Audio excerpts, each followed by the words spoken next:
Assalamualaikum warahmatullahi wabarakatuh. Saya akan menceritakan atau menjelaskan tentang kekuatan teori Karl Marx. Yang pertama saya akan membacakan biografi Karl Marx, yaitu Karl Heinrich Marx atau yang lebih dikenal dengan Karl Marx lahir pada tahun 1818 di kota Trier di perbatasan barat Jerman, yang pada waktu itu termasuk salah satu daerah yang Prusia. Pada awalnya, Karl disekolahkan ayahnya di bidang hukum. Ini dimaksudkan agar ia menurun seperti ayahnya yang menjadi notaris. Tetapi Mark tidak tertarik. Mark lebih tertarik dalam bidang sastra dan berminat menjadi penyair. Sehingga ketika di Bonn, ia hanya menghabiskan uang kiriman ayahnya saja. Dan tanpa sepengetahuan ayahnya, ia pindah ke Berlin dan mulai belajar filsafat. Ketika Mark pindah ke Paris, ia bertemu dengan tokoh-tokoh sosialis Prancis seperti Proudhon. Pada tahun 1844, Mark juga bertemu dengan Friedrich Engels di Paris. Pada akhirnya, Engels lah yang menjadi teman hidupnya dalam penetasan teoritis dari Marxisme itu sendiri. Paris membuat Marx menjadi seorang sosialis, artinya ia pun menerima anggapan dasar sosialisme. Pada sumber segala masalah sosial terletak pada lembaga hak milik pribadi.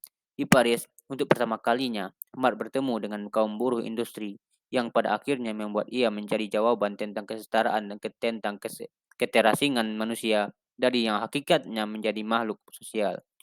Dalam bukunya yang berjudul The German Ideology yang ditulisnya bersama Engel, ia menegaskan bahwa sosialisme penghapusan hak milik pribadi bukan sekedar tuntutan etis, melainkan keniscayaan objektif. Marx sendiri mengklaim bahwa ia menemukan hukum yang mengatur perkembangan masyarakat dan sejarah, dan hukum itu adalah prioritas bidang ekonomi. Marx menganggap dirinya sebagai penemu sosialisme ilmiah. Sosialisme ilmiah artinya sosialisme yang tidak berdasarkan harapan dan tuntutan belaka, melainkan berdasarkan analisis ilmiah terhadap hukum perkembangan masyarakat. Marx meramalkan bahwa ekonomi kapitalisme akan menuju pada kehancuran. Untuk membuktikan perkataannya tersebut, Marx menulis sebuah buku pada tahun 1867, mulai diterbitkan, yakni Das Kapital, yang buku kedua dan ketiganya baru diterbitkan oleh Engels seketika Marx sudah meninggal dunia. Pada pertengahan 1840-an, Marx berkeyakinan bahwa ekspansi kapitalisme telah menghapus pemisahan klasik antar negara-negara yang berdaulat dan mengganti sistem negara internasional dengan masyarakat kapitalis global, yang di situ konflik utamanya terpusat pada dua kelas sosial yang saling berseberangan, kaum borjuas global dan kaum proletar internasional.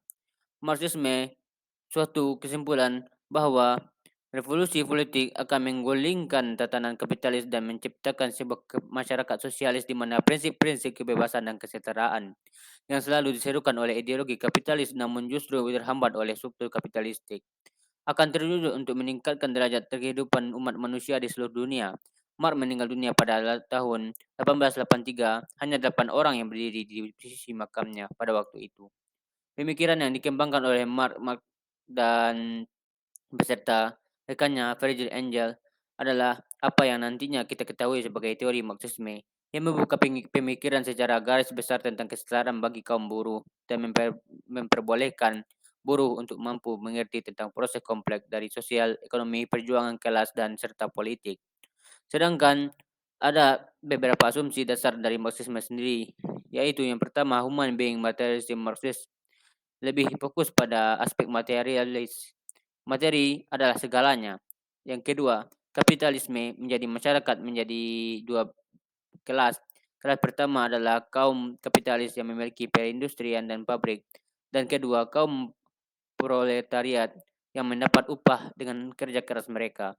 Yang ketiga, pergerakan yang bagus dalam sejarah adalah hasil dari perjuangan kelas ekonomi. Yang keempat, penggerak sejarah berasal dari perkembangan kekuatan produktif sendiri. Dan yang kelima, negara dan kohesif institusi, polisi, pengadilan dan lain adalah agensi dari kapitalisme yang berkuasa. Berbicara tentang Marxisme, pasti serta ada pula perdebatan yang mengetik teori ini. Kritik yang diberikan untuk Marxisme ini menghasilkan neo-Marxisme. Tidak jauh berbeda dengan induknya, yakni Marxisme. Neo-Marxisme adalah sebuah aliran yang berkembang pada abad 20, yang merupakan asal pemikiran dari Marx, namun sudah dipengaruhi oleh Engels. Neo-Marxisme juga berpendapat tentang sistem anarki internasional yang berbicara tentang kesetaraan di kelas.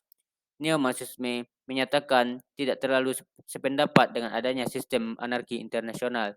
Bagi mereka, dalam sistem anarki, keterlibatan dunia akan sulit tercapai. Neo-Marxisme cenderung lebih menyetujui adanya sistem kekuatan bipolar. Dalam hal ini, seorang pemikir bernama Cynthia Weber menjelaskan teori neo-Marxisme melalui contoh buku yang diterbitkan pada tahun 2000, itu Empire yang merupakan hasil karya dari Michael Hart dan Antonio Negri. Dalam bukunya tersebut, Hart dan Negri membawa ideologi neo-Marxisme ke dalam percakapan sehari-hari. Sedangkan asumsi dasar bagi neo-Marxisme sendiri adalah bahwa dunia bukan berdasarkan sovereignty, tetapi sistem internasional yang berdasarkan kelas. Ada beberapa kelas yang terbagi, yakni yang pertama kapitalisme eksploiter dan yang kedua periphery state. Sama halnya dengan neo-Marxisme, strukturalisme merupakan pengaruh dari Marxisme yang menjadi turunannya.